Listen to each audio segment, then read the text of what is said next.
How's it going, everybody? It's Pilot Fam, and we are back with another FPL video. And today, it's lineup preview time. It's what team I'm going to go with, at least for now, for the opening start of the FPL season in Game Week 1. We'll take a look at my team. We'll take a look at the defense, midfield, and attack. And then we'll also take a look at what variations could potentially creep into my mind at the last minute and what I could change it to. If you haven't done so already, make sure to hit that like button, subscribe channel if you're new, and turn those notification bells on so that you can get the content as soon as it is readily available.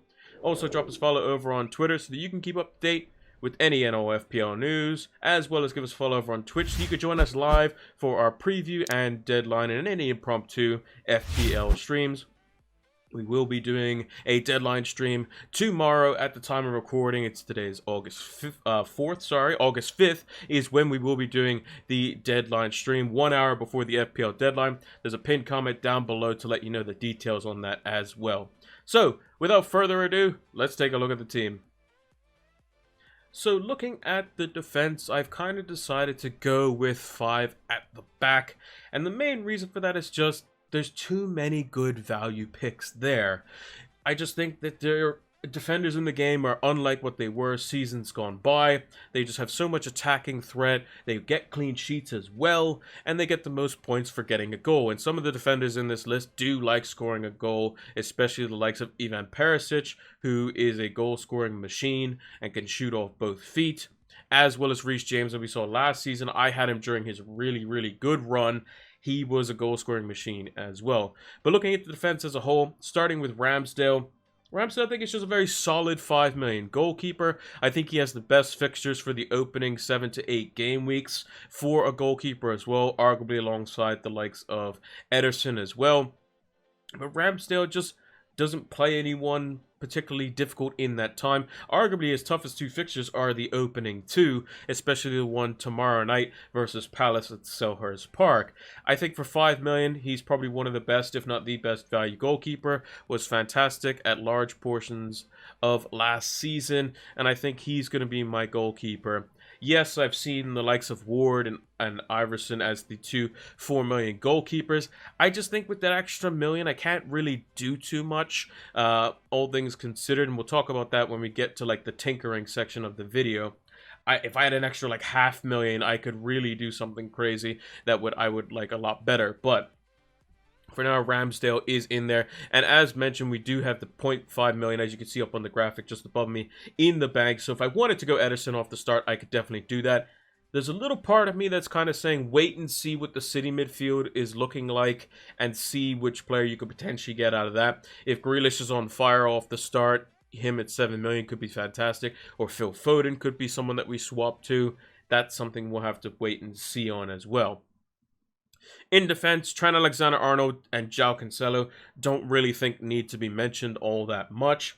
Andy Robertson is the one I've gone for over Diaz, and we'll talk about more about him when I get to the tinkering section as well. I just think he's fantastic. He's always done really well for me in FPL, and I think, you know, Liverpool are in a vein of form where they look sharp in preseason, and from last season they were keeping almost as many clean sheets as the likes of Man City. And typically when Robertson plays with the likes of Diaz, who currently Jota looks like he's out for at least the first game week for sure, potentially more, Robertson plays super well with Diaz. He gets involved in the penalty box as well, taking shots. I mean, he had a header in the Community Shield at the back post, and I think he's going to be more involved in goal scoring this season, or we might even see some knockdowns at the back post, like he had the assist in the Community Shield as well for Darwin Núñez. Reece James, I think, is probably the only Chelsea asset at the moment I'm considering. Raheem Sterling was in my earlier drafts when he hadn't even been changed to a Chelsea player, but we knew he was going there. I think Reece James is just invaluable, basically. And with the potential signing of Marc Cucurella, that just puts more confusion on the left wing-back side and puts him potentially as a left center-back, in Cucurella, that is, which will shift over Koulibaly to right center back and Thiago Silva to be the center back of the 3. And Reece James just is their best right wing back, and there's no reason to think otherwise. At least as FPL managers, we definitely think he is. But Tuchel at time to time will change things up, and that could cause issues potentially come European football in a few weeks' time. But for now, Reece James is in there. I think he's just too good at 6 million. And then lastly, Ivan Perisic, I think, is fantastic value at 5.5 million. He could be the highest scoring defender potentially this season. And I'm not even saying that as like a kind of a joking way. I think it's legitimate. He could potentially keep a similar-ish number of clean sheets. Maybe not as many as Liverpool and Man City get, but let's say if they get, 20 clean sheets, Spurs might keep 15 clean sheets, but Perisic's goal threat is absolutely insane. In their 1-0 loss versus Roma, that does sound bad, but from what I saw from Perisic, he was constantly bombing forward. When Son drifts in centrally, he's always occupying that left-hand side of the penalty area as well. He could potentially be the Spurs equivalent of what Marcus Alonso was in seasons gone by. So Perisic is definitely in my team, and I don't see him going anywhere anytime soon until the likes of the Champions League comes around, where then he could definitely be a rotation risk. Now with the defenders out of the way, let's talk about the midfield.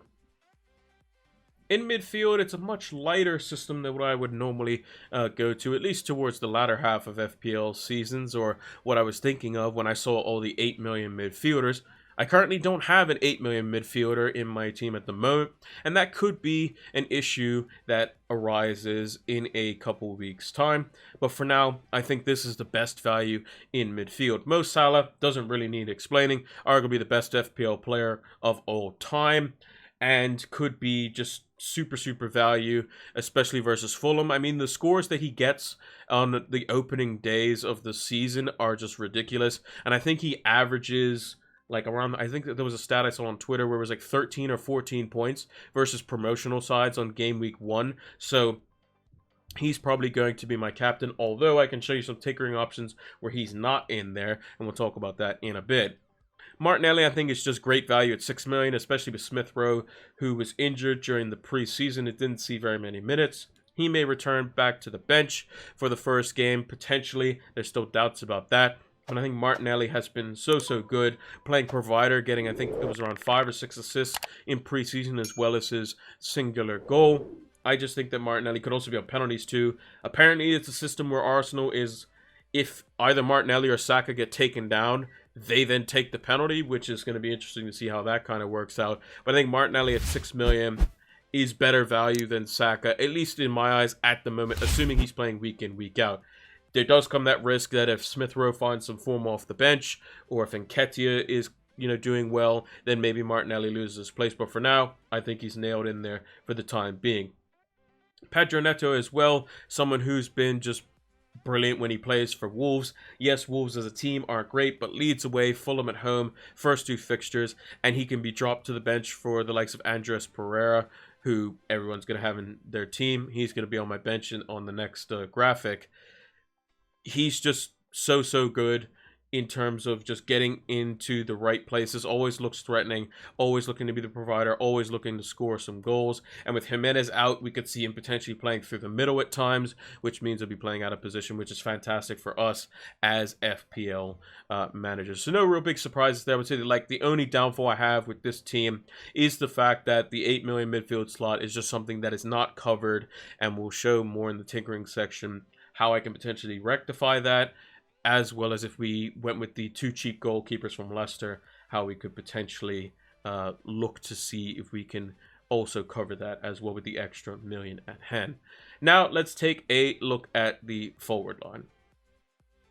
Now, no real crazy surprises here. Gabriel J Zeus obviously makes the squad over 70% owned. I think he's like 75% owned now. Had a ridiculous preseason.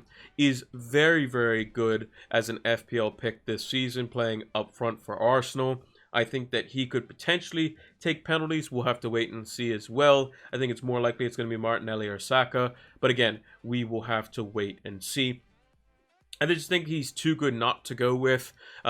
As kind of a caveat to this, if he doesn't start in the first 2 fixtures, if you are someone who is new to FPL and you see people selling Gabriel J Zeus and he does go down in value, he plays, I believe, Bournemouth and Fulham in game weeks 3 and 4, so I wouldn't be selling him in those game weeks. You have to hang on to him, at least give him those first 4 as well, and then maybe you could shift him on after that. But Arsenal's opening 8 fixtures, or at least 7 fixtures, are very, very good, and I think he's just been looking the best. He's arguably the most in-form player in preseason in the Premier League at the moment.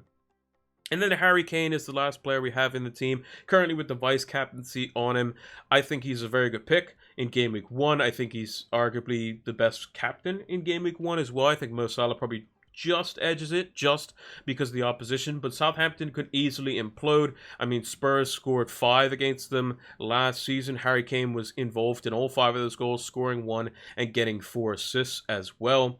And I think the swap to Haaland will probably happen in Game Week 2. It just makes the most sense to me. Again, booking in a transfer isn't great. I think there's definitely merits to starting with Haaland as well. I thought his performance in the Community Shield, the only thing it just lacked was his putting the ball in the back of the net. Everything else I really liked about Erling Haaland. But Kane, to me, has just been so sharp in preseason, linking up with Son. And I'm still curious and toying around with the fact that maybe I go with Son as well over Salah and just ride it out for the first 7 weeks and just go with 3 solid Liverpool assets, because I think Spurs' fixtures actually rotate quite nicely with the captaincy for the likes of Man City. Spurs in Game Week 1, they play Southampton at home. Definitely a very good fixture. You can captain them in that. City, we all know the Bournemouth at home kind of bandwagon that's going to happen in Game Week 2 for Haaland or De Bruyne if you want to go something a bit different there. Game Week 3, Wolves at home when Liverpool go to play Man United, although they beat Man United collectively of an aggregate of 9-0 last season. But I think United would be a little bit better this season under Erik ten Hag. Game Week 4 would be the most worrying part. That is when Liverpool, I think they host Bournemouth at Anfield. But the likes of Harry Kane do go to Nottingham Forest, again a promotional team, and I think City also play Crystal Palace at home that week as well. So that would be the only fixture that would be a bit iffy for me, but personally you could captain Trent Alexander-Arnold in that game as well, and I think that's perfectly okay. Or if you wanted to go something a bit different, and you had Darwin Nunez in your team, or you have Luis Diaz, you can go for them as well as a differential captain. But also, I think Gabriel J Zeus plays Fulham at home in that fixture as well in Game Week 4, so that could be another captaincy option if he's on fire as well. So again, no qualms about FPL managers going Haaland versus Kane. Again, I'll talk about more of that when we get to the tinkering screen and what would be the logic behind it. And I think that Salah versus no Salah, yes, you're taking a massive risk, but I think the upside with Spurs could be very, very big. It's just a matter of that one fixture in Game Week 4, which could be a bit of an issue. On the bench as well, we've gone with Ward as our goalkeeper. I'm still kind of in between about Ward. I think if you're going to go with the Leicester goalkeeper, you have to go with both. So what I might just do is, because if Ward, let's say, doesn't start or whatever, and he starts getting sold, then he might lose transfer value, which could mean that you have a dead goalkeeper that I'm not going to be using anyway that could just be losing value. So maybe I just go with a different 4 million that I know is not going to play, that's very low owned and no one's going to really care about, and just pick one with a really cool jersey potentially. In terms of our subs here, Archer, our non-playing forward, he's probably going to see some minutes off the bench every now and again, especially with 5 subs. And I like the fact that he's probably the best looking 4.5 million forward out of the bunch. I think he has a step above Greenwood, who I think is still probably not going to see minutes over Gelhardt. And I think that Plange is probably still behind the numerous amount of forwards at Crystal Palace. Andres Pereira on the third part of our bench there, our third sub. He's going nowhere. He's going to be playing the number 10. I think if he was anything above 4.5 million, no one would be looking at him. It's just a situation where we know he's nailed on and going to be playing in the number 10 role, and rotates quite nicely with Neto for Game Week 3. And then Josh De Silva from the likes of Brentford has, again, a situation where they're looking at potential replacements to bring in for Eriksen. That's where De Silva would play. He might not start the opening fixture, but again, we'll definitely see minutes off the bench. I mean, the only time us as FPL managers have seen him, he's come on and got a red card twice. So again, we still have to wait and see. Maybe I kind of go for somebody that's a little bit more of a guaranteed 2-pointer, or maybe I just have him there and I just, keep him because he could be of use later on, maybe in a few game weeks time. A lot of the Brentford fans like him. The Brentford correspondent from Planet FPL's Correspondent Week also likes him quite a lot as well, and thinks he could be that guy that steps in to replace Eriksen. Now that we've talked about how the team is looking at the moment, what my current draft is, let's take a look at potential variations that I've been toying around with that could be my final lineup come game week 1. So here we are on the transfer page. As you can see, we've got our team all laid out here with the 0.5 million in the bank. So one thing that we mentioned earlier was the fact that we're playing 5 at the back, which means we can't go for the likes of an 8 million midfielder. Now, the one easy way to obviously rectify this, the most obvious 8 million midfielder that a lot of managers have been going with in preseason would be Luis Diaz. So what I would do is take out the likes of Silva. We would bring in Luis Diaz here, and then we would go with Nico Williams, who is a 4 million playing defender who's probably going to take up the role that Jed Spence left over at Nottingham Forest. Just make sure you get the right Williams. Don't get B Williams. Make sure he's from Forest. Make sure he's in there. And then basically the system would just be a 4-4-2. We play Ramsdale in goal. Trent, Cancelo, Perisic, and James, with Martinelli, Diaz, Salah, Neto, and then our front 2 as well. And that would be a bit more flexible. It would make sure that we have that playing player on our bench in addition to the likes of Andres Pereira, whereas Josh Da Silva and Archer are still a bit of a, kind of a minute's worry. And if Diaz wasn't looking great, or, the only 2 good Liverpool options were Salah and Trent Alexander-Arnold, we can then move Diaz on. The difficult thing is that I can't see Liverpool us not having 3 FPL assets there, but it does allow for us to swap if we need to. The only caveat is that if the midfielder that we do want goes up in price, we have nothing in the bank. So what we would have to do if we wanted to kind of alleviate that would be one of 2 things. One, we would have to downgrade probably Ramsdale to the likes of Raya or Sanchez, or we even Neto down to the likes of Leon Bailey, although I think Neto is a bit more of an assured starter and potentially a better pick there, because at least you can go down to Leon Bailey. If you have Leon Bailey, there's no one to go. You can't go up if you have nothing in the bank.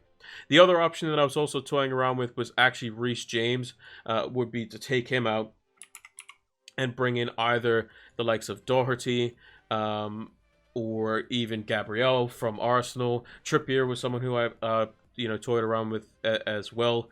Could be an option that we go for.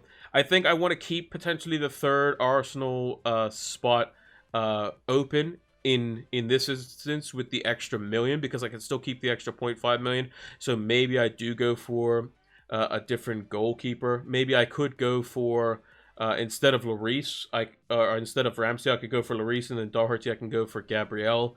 I think maybe there's an option to go for like Saka as an example. Like this is also an option here. We could take out Luis Diaz. We can put in Saka. And if we just wanted to just get Liverpool kind of sorted and just go for Alisson, who should be starting the opening game. Again, he's still a potential risk at the moment, but I think he could be potentially good value at 5.5. I think just all the goalkeepers in general could be good value. Doesn't matter if you're going for the 2 4 millions with Ward and Iverson, or even all the way up to the likes of Ederson, Lloris, and Alisson. Kane versus Haaland, I think it's a bit of a coin toss. I think if you're starting off with Haaland because you want to keep him for game week 2, that's fine. If you're starting off with Kane and you want to swap him to Haaland immediately, that's fine. Just know the fact that if they both go up in price before you go to make that transfer, then you could have an issue where you can't get the other player. That is also a problem. But if you see that like Haaland plays, comes off 75th minute, he's fine going into the next game, then it's all gravy. Same for Kane. If Kane goes and scores a hat-trick versus Southampton, are you going to keep him for the Chelsea fixture? What happens if he looks good? What happens if Haaland is just just doesn't look good at all, gets subbed early, something like that. These are the things you have to kind of consider. Me personally, all things assuming, I think Kane will probably outscore Haaland in game week 1. I think Kane has more upside there. And if he does do that, no matter what, I still think Haaland will score. I just think Kane will score more in game week 1. I'm still going to swap it to Haaland as well. But I want to keep this 0.5 million in the bank, because if I keep Kane for his price rises, if he does well, and Haaland goes up in price as well. So if Kane goes up to 11.6 and Haaland goes up to 11.6, come Friday night, if I have nothing in the bank, I can't get Erling Haaland because I can't sell Kane for 11.6. He needs to go up in price twice in order for me to do that. So that's one thing to kind of consider. Now, Robertson versus Diaz is another situation that I wanted to mention as well. I just think Robertson, if we look at his history, 186 points, 161 points, so that was Liverpool's kind of down year, 181, 213. I mean, when he's getting 3,000 plus minutes pretty much every, I mean, only 2,537 minutes last season, and he did more in the season than when he scored. Got 2 goals and 12 assists. I mean, it's just the clean sheet potential for Liverpool is absolutely insane. He's the more proven FPL asset. When Diaz is playing, he's a better option as well. And I think for 7 million, him and Trent are both 1 million cheaper than what they should be. I think João Cancelo is still too cheap, as well as Reece James and potentially Perisic as well. And then one last thing to kind of look at as well is what can we do with the extra million if we had Ward and Iverson in goal. Just something I wanted to kind of explore here. I've already taken a look at it off video. But so we'd have 1.5 million in the bank if we were to go that way. What in theory, what I would really want is I would want an 8 million midfielder in here. So let's say we'll just put any random midfielder in here. I'll just put Saka as an example. I think Kulusevski is very good off the start, with Richarlison being banned for the first game. I think Mason Mount's a great pick as well. This is something that we can go for. And I think the easiest way, if you wanted to go for something like this, would be to downgrade one of 2 players. Either one, you would downgrade Robertson to a 5 million defender, and instead of Saka, you would have the likes of Diaz, so it would look something like this. So you would go for Luis Diaz, you would downgrade Robertson, and you would get in, let's say, so instead of Ramsdale, we could go for Gabriel, who's going up against 2 defenses that are very bad at defending set pieces. The other option, if you wanted to, if you definitely, you say, I need to have Saka, my team Arsenal's attack looks so good, you can have Saka in there, and instead you can have a different 5 million defender. Again, you can go for the likes of Doherty, you can go for Trippier. You can't go for Gabriel if you have triple Arsenal, which is why I think it's a bit limiting.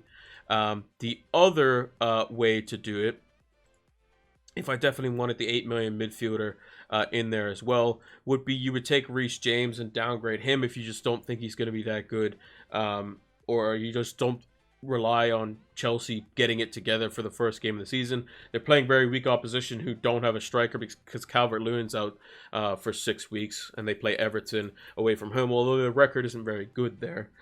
You could go for Nico Williams again. Remember to pick the right one, and then you, instead of De Silva here, again you can go for whichever 8 million midfielder suits your fancy. I mean, Phil Foden looked fantastic when he came on.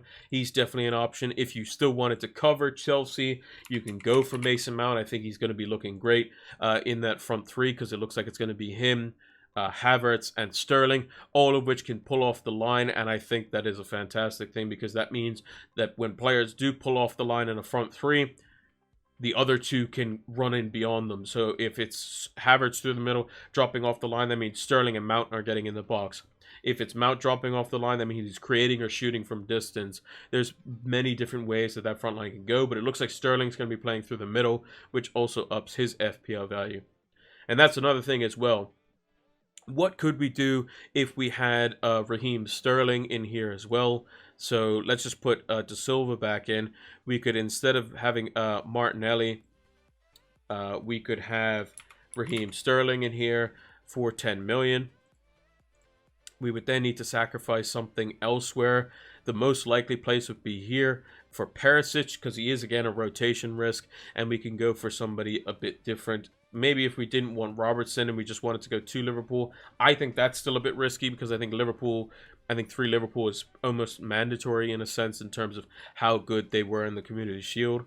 But you can go for like Doherty as an understudy, or Gabriel, or Trippier, or whoever you want to go for.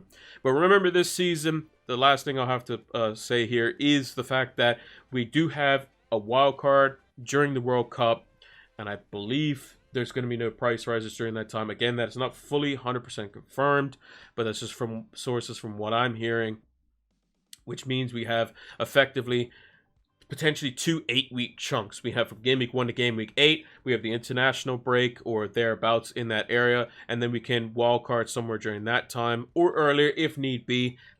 That's the thing. I think this season you can be a bit more bold, you can be a bit more potentially prone to mistakes, as it were, and you still have the wild card with another wild card in quick succession because of the World Cup. Let me know what you think down in the comments below. What draft did you think was the best? How do you think I should alter it? Should I keep it the same way it is? And put your drafts down in the comments below as well, and I'll take a look at them and see what I think of them as well. Just give you kind of maybe some pointers, or put you in the right direction. Again, just my opinion. I prefer certain players over others. You will as well. But at the end of the day, make sure to play it your own way, because it's all about having fun, and hopefully everyone can have a nice start and a nice fun Game Week 1. Welcome to the Fantasy Football Scout members area, the one place that you need to be tuned into for the upcoming FPL season. It has a wide variety of resources and tools that will help improve your FPL game today. It has a bunch of different members-only articles written by some of the best FPL managers across the globe, heat maps for all the players and positions, as well as player comparison tools, which will help you see side by side who is going to be more effective for your FPL team, fully customizable stats tables powered by Opta stats, and much, much more.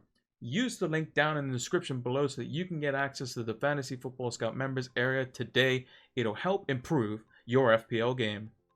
This video has been sponsored by Manscaped, the best in male below-the-waist grooming. Make sure to check out manscaped.com so you can see the latest and greatest updates to their lawnmower, as well as their performance package, and much, much more for all their gadgets and gizmos to help keep your family jewels looking as shiny as ever. Make sure to use the code FLAME20 so that you can get 20% off your next Manscaped order, as well as free worldwide shipping. Go check out manscaped.com today. And that is going to do it for our lineup preview for Game Week 1. If you haven't done so already, make sure to hit that like button, subscribe channel if you are new, and turn those notification bells on so that you can get the content as soon as it is readily available. Also, drop us a follow over on Twitter so you can keep up to date with any and all FPL news, and drop us a follow over on Twitch so you can join us live for our preview deadline and any impromptu FPL streams exclusively on Twitch this season. As mentioned at the beginning of the video, we will be doing a deadline stream tomorrow, so make sure to come check that out. The pinned comment down below on this video will give you the link to the stream, as well as the time when we will go live. And lastly, make sure to check the link down in the description for Fantasy Football Scout. The members area is fantastic, so a little ad towards the end of the video, kind of showcasing the new beta members area as well. That's gone live, and it's got a bunch of different tools in there that are going to help elevate your FPL game. Thank you all for watching, and until the next one, take care.